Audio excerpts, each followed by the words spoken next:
Hey, before we get into this interview, Meg, what do we want people to do? Interview.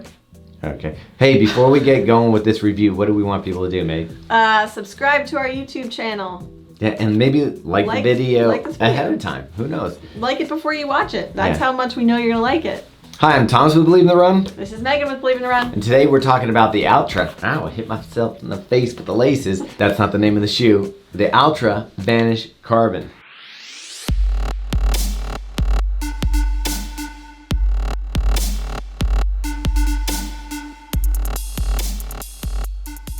Can you imagine if that was the name of a shoe? That would be a good name.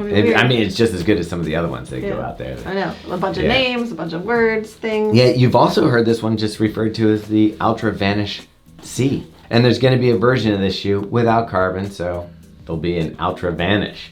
So get excited about that one. We'll be bringing that to you. But today, we're talking about the fast one. The one with the carbon plate, the one that's meant for race day. There's been some success in this shoe, but you're about to find out what we think. This is an Altra I actually like.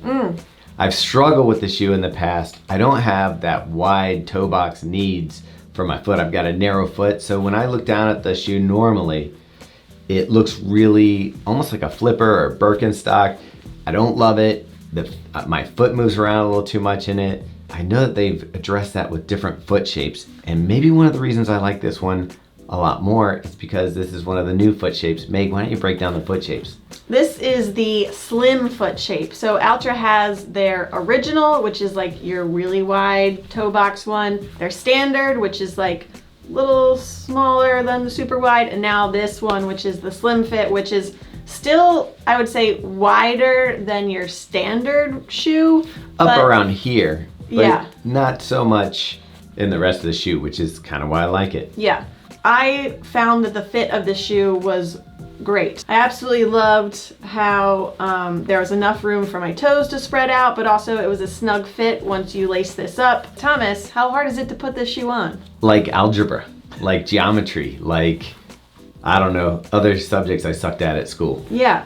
I don't know why they did not put a pull tab on here, but that is definitely required. And then on top of it, this tongue is a hot mess. It's not gusseted. And then once you actually get your foot in here, these laces, man.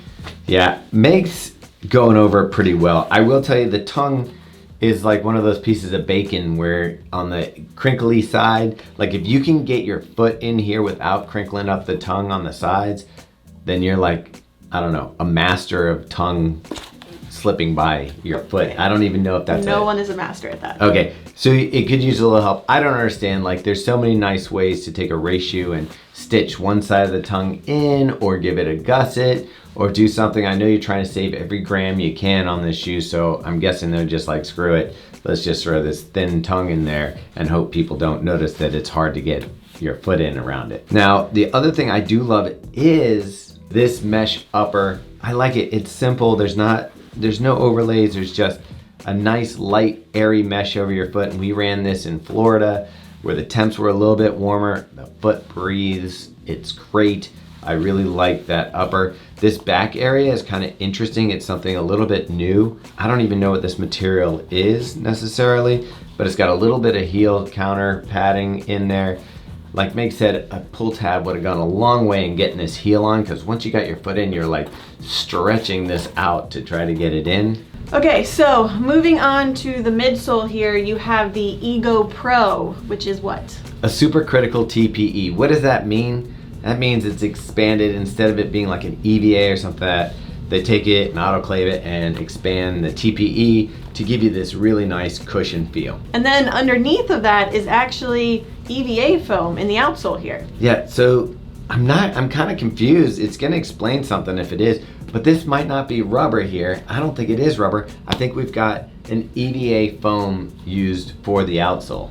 Yeah, so, and that would explain why both Thomas and I are seeing quite a bit of wear on the outsole. It hasn't really affected anything like towards the ride, but aesthetically, it's wearing away. But before we get to that part, let's talk about what makes this shoe special. Besides this Ego foam, they have a plate in the shoe that only extends 3/4 of the way in the shoe. Interesting about that is they've also split it up. So if you can see like these little metatarsal lines. They've taken the plate and it also has splits in it, so it can kind of move independently, almost like a suspension system under your foot. I mean, Meg, did it feel like a zero drop shoe to you? It did not feel like a zero drop shoe to me. And I will say, when I picked this shoe up out of the box, I felt this foam was going to be really firm and not responsive. But I think because of this rocker geometry and the fact that you have this plate in the forefoot area, it has a really nice ride and a good bounce out there. Yeah, I would agree. The step and feel is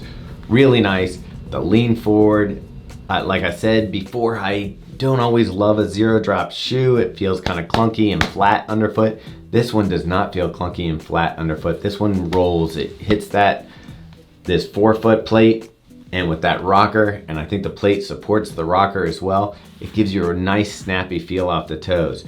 We did a 14-mile run down in Florida. It was a little bit warmer, and we had to hit half marathon paces for some mile repeats, and I felt really comfortable in this shoe. Meg dragged me around. It was easy for her to do, but for me, it was picking up the pace, and I felt like it was fun in this shoe. Yeah, and I also, that same run, I picked it up and did some marathon pace mile toward the end, and this shoe felt really great. It's not a shoe that I am going to be lacing up for race day, but I find that this would be like a great shoe for those long runs with some marathon pace in them, or like a workout.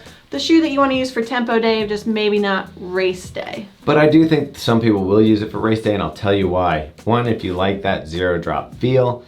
Two, it's probably one of the most stable racers out there. Yeah, so definitely a race course with a lot of turns or up and downs, like this is going to be a solid option. Okay, Meg, if it's got a 33 stack back here, what's the stack right here? 33. That's balanced zero drop. Yep. So if you're looking here and here, you're gonna have that 33 millimeters of stack, which is less than a lot of super shoes, but I still felt this was really cushioned nicely. Yeah, it felt super cushioned. I mean, it looks pretty cushioned. Like, you've got a decent slab of foam here, so nice, good stack. Comfortable shoe once you get it on. Nice roll through out there on the roads. So now to the outsole. I thought it was rubber. I did too, but it turns out it is EVA foam, which would explain why it's wearing away. So this is my one real big drawback with this shoe. Durability wise, they're saying that you're only getting 150 to 200 miles out of this shoe. It's $240. I have pretty decent wear I have about 35 miles in the shoe. I've worn down to the Ego foam on the lateral edge. I've got wear on the toe off and a little bit of wear on the heel. Meg, how's yours holding up?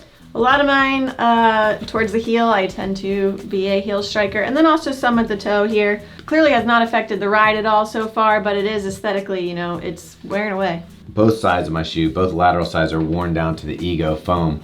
Overall, the experience of running in it, especially fresh out of the box, was really nice. Yeah, I was surprised. I honestly didn't have very high expectations for this shoe and took it out on some runs and just really enjoyed the miles. I'm gonna say it's my favorite Altra ever. I would have to agree. All right, Meg, so is it getting the green light? Well, here's my dilemma. It's a green light for training. It's a yellow light for race day, for me. Okay, but overall for the shoe. All right, give it a green light.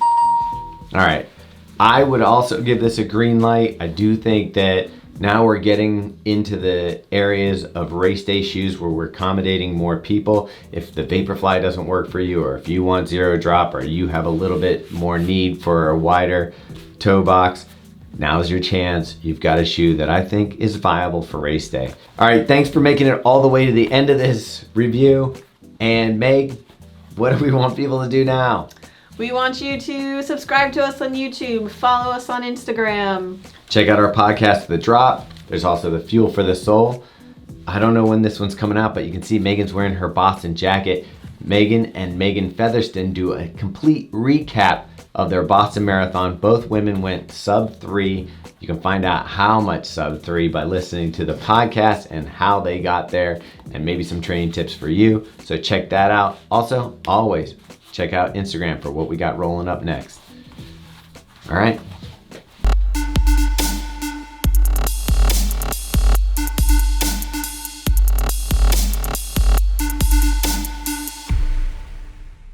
Hi, this is Thomas with Believe in the Run. Come on. We're reviewing Altra's Vanish Carbon.